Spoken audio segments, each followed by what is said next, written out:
Hey guys, Force with Thrust Institute of Maintenance. Today we're going to talk about the unwritten rules of being a mechanic. That's right, us mechanics, we kind of have a little bit of a reputation. We're a little rough around the edges. We're not always polished. We don't know how to talk in social settings. But the difference that separates a good mechanic from a mechanic working a mediocre job is going to be your ability to not only talk shop, but to be able to talk with the owners of these beautiful airplanes we get to maintain. Welcome back to the channel. It's a pleasure to speak with you as always. Today we're going to be talking about soft skills. That is to say, not working with your hands, not being soft on the wrench, but actually being soft with other people. Being an effective communicator is one of the best skills an A&P mechanic can learn. One of the most effective skills for an A&P mechanic to learn is effective communication. And that communication isn't just talking with other coworkers, talking to your bosses. It could potentially be talking to the owner of a multi-million-dollar jet. You have to know how to be able to effectively communicate ideas, problems, and solutions to people all across the aviation spectrum. One of the best things you can do is communicate effectively with those working around you. As an aircraft mechanic, it's very unlikely you're going to be working in a shop alone. You've got your bosses, you have your supervisors, you have other mechanics.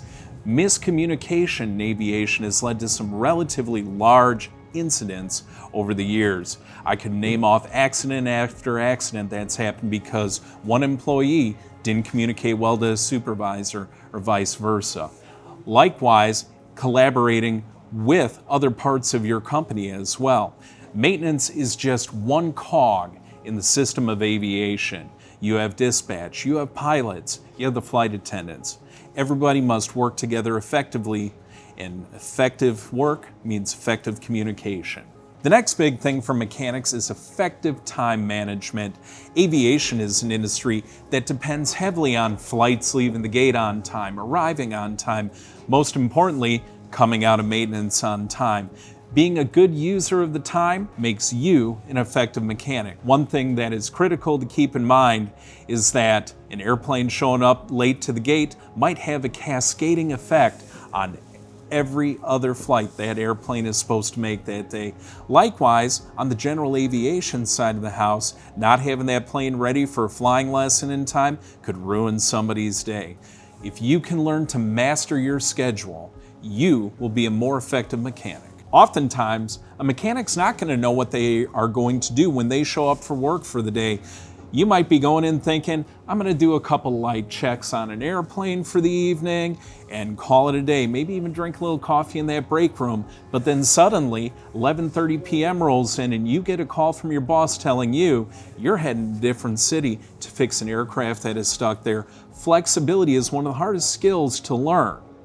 However, it can be one of the most useful for an aircraft mechanic. Keep in mind, we work in an environment that's a little bit rough and tumble. We're a little greasy, we're a little dirty, but at the end of the day, good customer service skills can be one of the most valuable skills for a mechanic to learn. The aircraft we maintain oftentimes are owned by people that are in a very different profession, of a different background, different income rating, and they're used to talking in a different manner sometimes. If we can sharpen up the words we use, appear professional, and always greet our customers with a smile, we're going to go much further as aircraft mechanics. The last point I have for aspiring A&Ps is to develop a quality work ethic. Now, work ethic is not always something that can be learned. We take the habits from our lives, be it how we did in school, how we do with our friends, and appointments we make, and that performance tends to reflect on us as mechanics. The ultimate goal is to be a mechanic that shows up on time, that works hard, that doesn't quit till the job is done, and ultimately abides by the rules and regulations and standard operating procedures of the company they're working at. An employee that sticks to the rules, shows up on time, and is accountable for the work they've done is going to do better than a mechanic who does bare minimum. You've got to be willing to learn new skills. Some mechanics will show up to the job saying, I only do engines, I only do props. That's all I'm ever going to do. But the way to increase your value as a mechanic and ultimately your income is to learn as many skills as possible to make you the most versatile and competent mechanic possible. At the end of the day, an A&P mechanic is not just a mechanic. He is going to be a good customer service person, somebody who is friendly, willing to adapt and go the extra mile for their customers. If you can culminate all of these skills into your persona, you will be a far better and more marketable mechanic than the average Joe. As always, guys, I'm Forrest with Thrust. Make sure to like, comment, and subscribe if you like what you see here, and I look forward to speaking with you soon next week.